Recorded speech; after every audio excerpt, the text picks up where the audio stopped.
자, 오늘도 하나님의 은혜와 사랑과 평강, 그리스도의 능력이 든든한 교회와 또 이 말씀을 듣는 모든 분들에게 하나님의 은총이 넘치기를 바라고 이 말씀에 성령의 역사가 강하게 임하기를 축복합니다. 오늘은 사도행전 2장 38절로 42절을 통해서 성령을 받아 질병에서 고침받읍시다 하는 제목으로 함께 은혜를 나누고자 합니다. 사람은 항상 건강한 것이 아닙니다. 건강할 때가 있으면 병들 때도 있는 법입니다. 그래서 사람은 누구나 세 가지 비밀을 다 가지고 산다고 하죠. 그 비밀이 다 있어요. 누구든지. 첫째가 환난의 비밀입니다. 언제 무슨 일이 닥쳐올지 아무도 예측할 수가 없는 거예요. 그래서 정신을 바짝 차리고 살아야 되겠죠. 또 죽음의 비밀이 있습니다. 올 때는 순서가 있지만 갈 때는 순서가 없어요. 누구든지 마찬가지입니다. 그래서 건강하다고 교만할 것 없고 또 몸이 아프다고 낙심할 것도 없어요. 자, 생사화복을 주관하시는 분은 하나님이신 것을 아셔야 합니다. 그래서 언제 죽을지 모르는 것입니다. 세 번째가 종말의 비밀, 심판의 비밀이라고도 하죠. 주님의 재림의 비밀이라고 말을 합니다.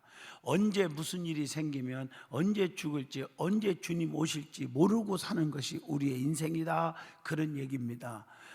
우리가 사람이 한번 태어났다가 한번 죽는 것은 정한 이치지만 그 이후에는 반드시 심판이 있다고 성경은 가르쳐 주고 있습니다. 그렇기 때문에 베드로전서 4장 7절에 이렇게 말씀합니다. 만물이 마지막이 가까웠으니 그러므로 너희는 정신을 차리고 근신하여 기도하라 라고 말씀합니다. 자, 오늘은 주님께서 하신 일이 무엇이고 약속하신 성령을 어떻게 받을 수 있는지 오늘 살펴보고자 하는 것입니다.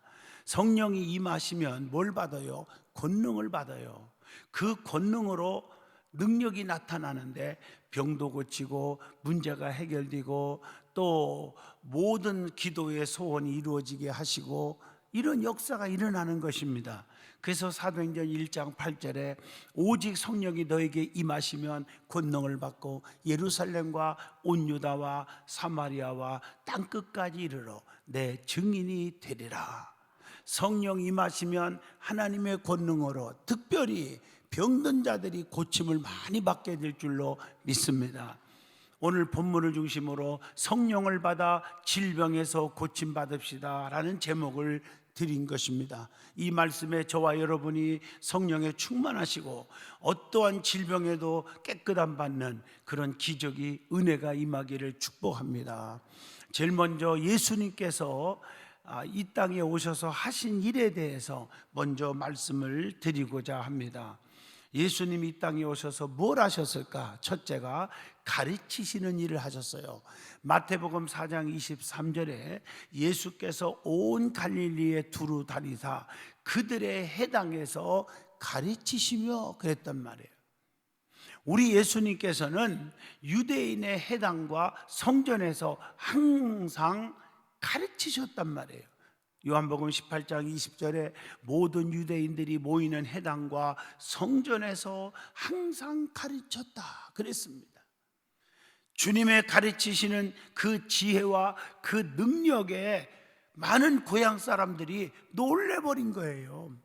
마태복음 13장 54절에 보면 고향으로 돌아가사 그들의 회당에서 가르치시니 그들이 놀라 이르시되 배우고 확신한 일에 거할 수 있도록 잘 가르쳐 주어야 한다는 거지요. 디모데후서 3장 14절에 너는 배우고 확실한 일에 거하라 그랬어요. 또 마태복음 28장 19절 보면 예수님께서는 가서 모든 족속으로 제자를 삼으라고 하셨단 말이에요. 너희는 가서 모든 민족을 제자로 삼아, 그렇게 아버지와 아들과 성령의 이름으로 세례를 주고 그랬잖아요. 또 예수님께서는 교육적 사명을 감당하셨어요. 마태복음 9장 35절에 그렇게 기록되어 있음을 알 수가 있어요.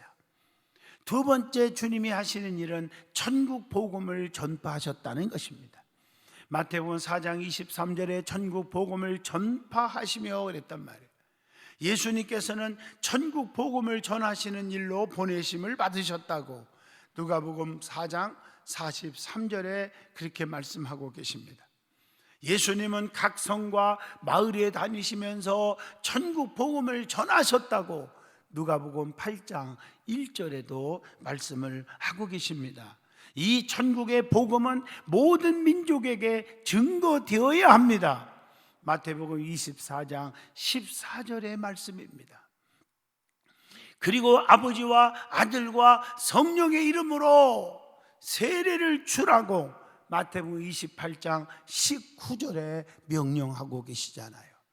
예수님께서는 선교적 사명을 잘 감당하셨음을 마태복음 9장 35절을 통해서 알 수가 있습니다. 세 번째 주님이 하시는 일은 병과 약한 것들을 고쳐주셨다는 것입니다. 마태복음 14장 36절에 보면 손을 대는 자는 다 나음을 얻으니라. 예수님의 손길을 닿기만 하면 다 예수를 믿고 병든 자가 고침받고 문제가 해결되었다는 사실입니다. 우리의 삶에도 예수님의 손길이 있어야 되는 것입니다. 예수님은 육신의 각종 병든 자들을 모두 다 고쳐주셨어요. 마태복음 14장 36절이 그 말씀이에요. 손을 대는 자는 다 나음을 얻으니라. 예수님께서는 또한 귀신 들린 자들을 풀어주셨다고 마태복음 8장 16절에 말씀하고 계십니다. 또한 예수님은 사회적 사명도 잘 감당하셨어요. 마태복음 9장 35절을 보면 모든 병과 병든 자만 고친 게 아니에요. 모든 약한 것을 고치시니라 그랬단 말이에요. 그러면 두 번째 은혜 받을 말씀은 성령 받는 비결이 무엇인지를 말씀을 드리려고 합니다. 지금은 성령 시대입니다. 성령을 통해서 역사하시는 거예요. 그래서 예수님은 하늘로 승천하시면서 볼지어다 내가 세상 끝날까지 너희와 항상 함께 있으리라.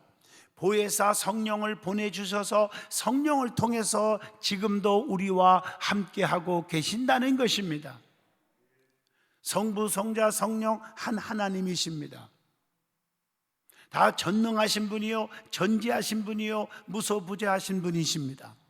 지금도 살아 역사하시는 하나님이신 줄로 믿습니다. 그런데 언제 성령이 임하십니까? 첫째, 말씀을 들을 때에 성령이 임하는 것입니다.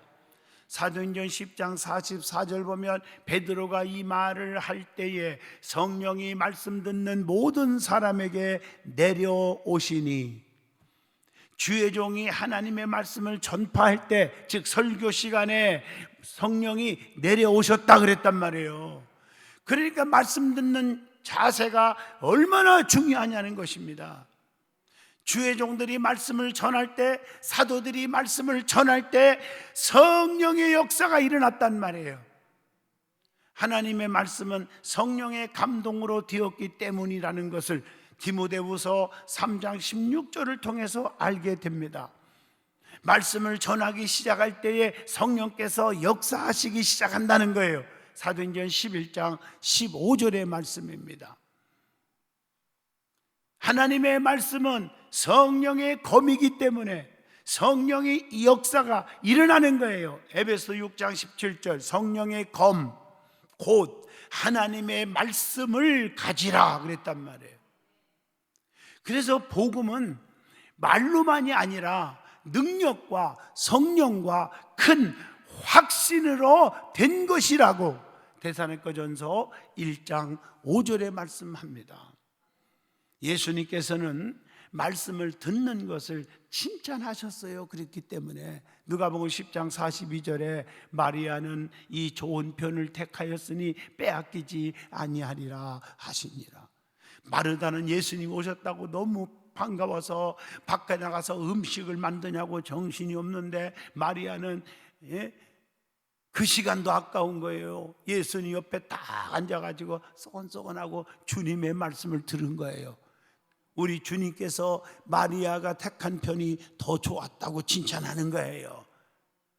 무엇을 먹을까, 무엇을 마실까, 무엇을 입을까, 이게 중요한 게 아니라 하나님의 말씀이 더 중요하다는 것이죠. 두 번째, 기도할 때에 성령이 임하시는 것입니다. 사도행전 1장 14절에 마음을 같이 하여 자녀 기도에 힘쓰더라. 그랬더니 사도행전 2장 1절로 4절에 불이와 같이 갈라지는 성령이 임했잖아요. 사도들이 간절히 기도하고 기도를 끝내니 성령이 임했다고 사도행전 4장 31절에 말씀을 하고 있습니다. 약속을 믿고 한 곳에 모여 전혀 기도에 힘쓰니까 성령이 임할 수밖에 없지요. 사도행전 1장 14절 말씀처럼 성령을 힘입어 기도할 때 성령이 임하는 것은 마땅한 일임을 유다서 1장 20절에 말씀했죠. 너희는 너희의 지극히 거룩한 믿음 위에 자신을 세우며 성령으로 기도하며 그랬단 말이에요. 그래서 로마서 8장 26절의 말씀을 기억하세요. 성령도 우리의 연약함을 도우시나니 우리는 마땅히 기도할 바를 알지 못하나 오직 성령이 말할 수 없는 단식으로 우리를 위하여 친히 간구하시느니라. 성령의 충만함을 받는 게 얼마나 중요한지를 아시겠습니까? 우리가 뭐가 필요한지도 몰라 우리가 우둔해서 가장 필요한 것들이 많은데도 말이에요. 여러분 육체도 마찬가지예요. 몸이 아프다 그럴 때 뭐 한 가지로만 우리가 마음대로 진단하면 안 돼요. 비타민도 A, B, C, D도 있고요, 12도 있고요, 11도 있고요. 비타민 종류만 해도. 그래서 미국에 가보니까 어떤 닥터는요 이 비타민 가지고만 치료하는 병원도 있어요. 그래서 진단을 해보고 당신은 비타민 12가 부족하구나, 비타민 E가 부족하구나, 토코페룰이라고 그러죠. 이런 걸 가지고 더 보충을 해줘갖고 치료를 받는 거예요. 우리의 몸에는요 필요한 것들이 많아요. 그걸 밸런스를 맞춰주는 게 건강하다는 거지요.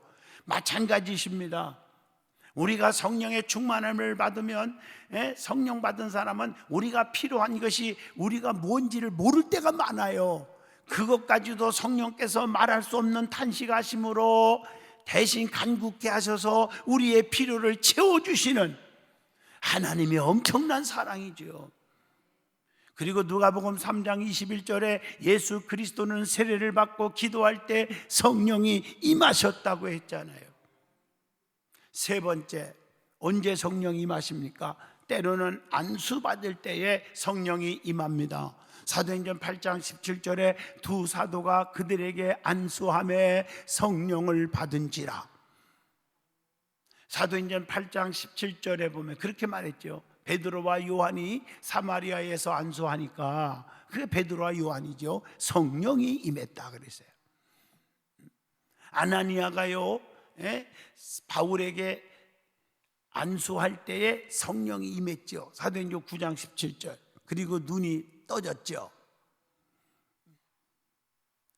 바울이 에베소 교회에서 안수할 때 또 성령이 임했다고 방언도 하고 예언도 하니 사도행전 19장 6절에 성령이 임하시고 은사까지 나타났어요.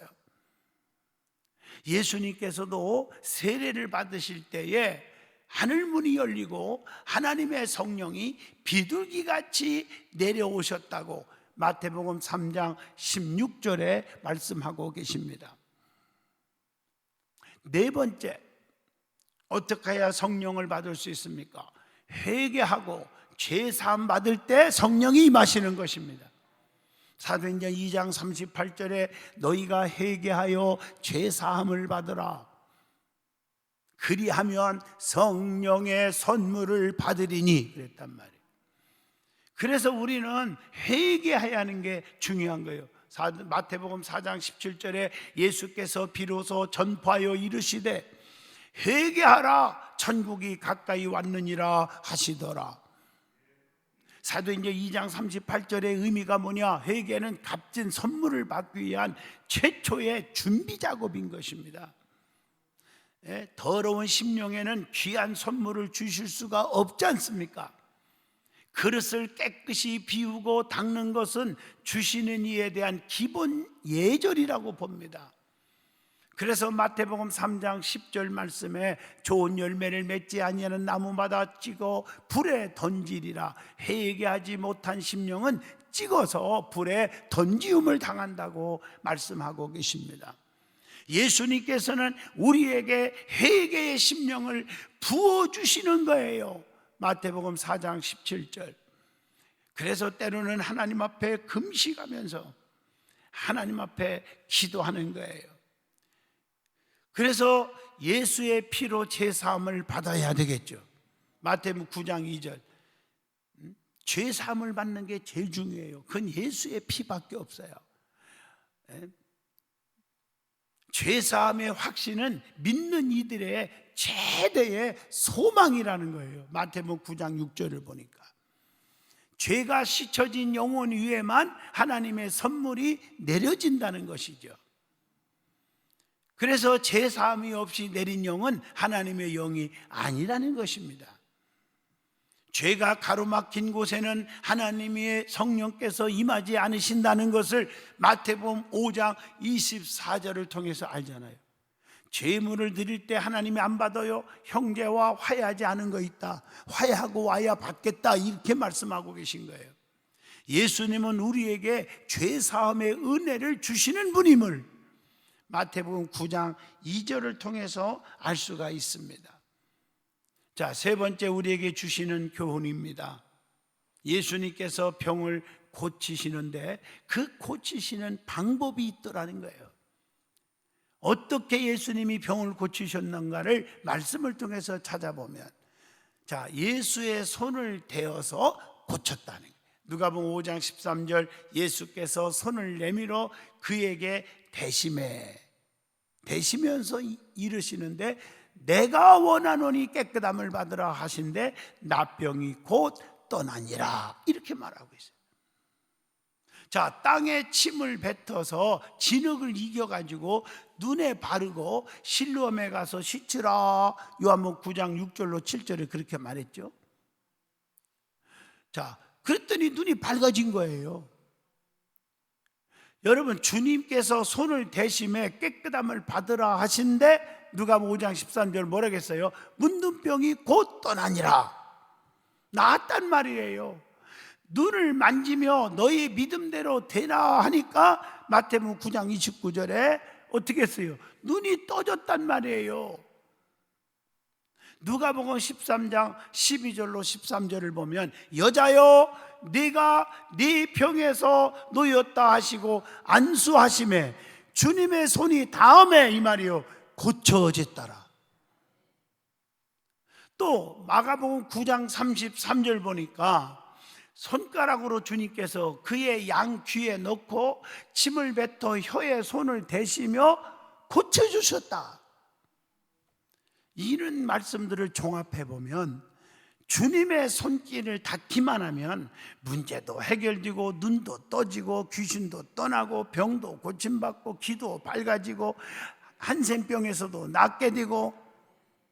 아멘 하십니까? 두 번째, 주님이 무엇으로 고치셨을까? 말씀으로 고쳐주셨다는 거죠. 마태복음 4장 4절에도 마귀 사탄이 예수님을 시험할 때에 사람이 떡으로만 사는 것이 아니다, 하나님의 입으로부터 나오는 모든 말씀으로 살 것이니라 하였느니라. 또 누가복음 4장 35절에 보면요, 예수께서 꾸짖어 이르시되 잠잠하고 그 사람에게서 나오라 하시니 귀신이 그 사람을 무리 중에 넘어뜨리고 나오되 귀신이 쫓겨났어요. 누가복음 4장 39절 보면 열병을 꾸짖으니 병이 떠나고 여자가 예수님께 뭐 했어요? 수종들더라. 마가복음 10장 52절 보면요, 네 믿음이 너를 구원하였다 하시니 맹인이 곧 보게 되었다 그랬어요. 성경에 수도 없이 나옵니다. 마태복음 8장 13절 주님의 말씀 한마디, 가라 네 믿음대로 될지어다 하시니 곧 하인이 나으니라. 마태복음 15장 28절 여자여 네 믿음이 크도다 내 소원대로 되리라 하시니 딸이 나으니라. 여러분, 주님의 말씀은 권세가 있는 것입니다. 그래서 하나님께서 그 말씀을 전하도록 주의 종을 통해서 애치게 하시는 것이 설교 아닙니까? 그래서 말씀은 세 가지라고 누누이 말씀했죠. 기록된 말씀, 오신 말씀, 선포된 말씀. 에스겔 골짜기에 해골 바가지들이 다 썩어 해골만 남은 해골들이 주의 종 에스겔 선지자가 태어나는 거예요. 살이 붙어라, 가죽이 붙어라, 심줄이 붙어라. 그대로 되어 살아 움직이는 군대가 되었더라. 이렇게 말씀을 선포할 때 나의 말씀으로, 하나님의 말씀으로 아멘하고 받으면 그대로 이루어지는 거예요. 축복이 있으라, 문제 해결받으라 선포하는 거예요. 그래서 단에서는 누구든지 저주를 하면 안 돼요. 축복을 선포해야지요. 신유의 선포를 해야지요. 세 번째, 스스로의 믿음으로 고치도록 주님은 그렇게 해주신 적이 있어요. 누가복음 17장 14절에 자 보세요. 열 한센병자들이 왔을 때 죽어가, 그때 당시는 죽는 병이에요. 지금은 병도 아니지만 너희들의 몸을 제사장 앞에 가서 보이라 했더니 가다가 깨끗함을 받은지라. 누가복음 17장 14절이에요. 믿음 없는 사람은 아니 지금 이렇게 아파 죽겠는데 무슨 제사장 앞에 사인 받으러 가요? 그래서 죽었을까요? 자기들의 믿음으로 고치도록 가게 했었어요. 자 보세요. 요한복음 5장 9절 보면 일어나 내 자리를 들고 걸어가라. 걸어가는 거예요. 스스로 믿음으로 걸어가게 만드는 거예요. 가서 제사장들에게 너의 몸을 보이라. 가다가 고침받은 거와 같은 거 아니에요? 일어나 내 침상을 가지고 집으로 가라 하시니 집으로 가게 되어 고쳐갔고요. 누가복음 6장 10절이죠. 손을 내밀으라 하시니 그가 그리하며 그 손이 회복되었더라. 마가복음 5장 27절로 29절에 보면 여인이 손을 예수의 옷에 대니 혈루의 근원이 말라졌더라. 여러분, 이건 참 우리 주님은 우리의 믿음을 보게 되는 거예요. 우리가 믿음이 없으면 아무것도 안 돼요. 믿음으로 치료받는 줄로 믿습니다. 자, 결론입니다. 성령을 받으면 뭐가 와요? 권능이 옵니다. 그 권능은 마귀 사탄 귀신을 쫓아내고 각종 병든 몸을 고치시고 문제까지 해결해 주시고 축복을 주시는 거예요. 그래서 오직 성령이 너에게 임하시면 너희가 권능을 받고 예루살렘과 온 유다와 사마리아와 땅끝까지 이르러 내 증인이 되리라 하시니라. 사도행전 1장 8절의 말씀이죠. 그러므로 성령을 받으면 됩니다. 우리가 성령의 충만함을 받으면 우리는 모든 문제가 해결돼요. 가장 미련한 사람이 하나님의 도움을 구하지 않아요. 성령의 충만함을 구하지 않고 자기 힘으로 살아가려고 그래요. 그게 제일 어리석은 사람이에요. 스가랴 4장 6절에 힘으로 되지 아니하고 능으로 되지 아니하며 오직 여호와의 신으로만 되느니라. 내 힘 갖고 되는 게 아니에요. 어제 철야 집회 때도 여러분 보셨잖아요. 많은 분들이 오셨지만 세상에 4-5시간을 차를 몰고 포항에서 왔어요. 자기 어린아이 눈을 고쳐달라고 소문을 듣고. 포항의 집회를 제가 많이 했잖아요. 거기서 치료받은 사람들의 간증을 엄청나게 들었어요. 이분들이. 그래 포항에서 달려온 거예요. 사모하고요. 그래서 금요일날 철야 너무 늦으니까 호텔 정해가지고 부부가 왔는데 애하고 같이 정하고 주무시고 토요일날 어제 내려갔어요. 이렇게 사모하는 사람들이 있어요. 사랑하는 성도 여러분, 우리 주님은 죽은 자도 살리셨고 각세 병든 자를 다 고쳤어요. 주님의 손길에 역사가 일어나지 않은 곳이 한 곳도 없어요. 그래서 마태복음, 마가복음, 누가복음, 요한복음, 사복음서, 예수행전을 보면 살리시고 살리시고 살리시고 거의 그런 말씀이죠. 고치시고 고치시고 고치시고, 전부가 기적의 메시지예요. 우리는 예수님을 믿는 자들이에요. 사람을 믿으러 온 게 아니에요. 그러면 주님의 능력을 믿고 의지하여 기적을 체험하는 저와 여러분이 되시기를 축복합니다. 기도하겠습니다.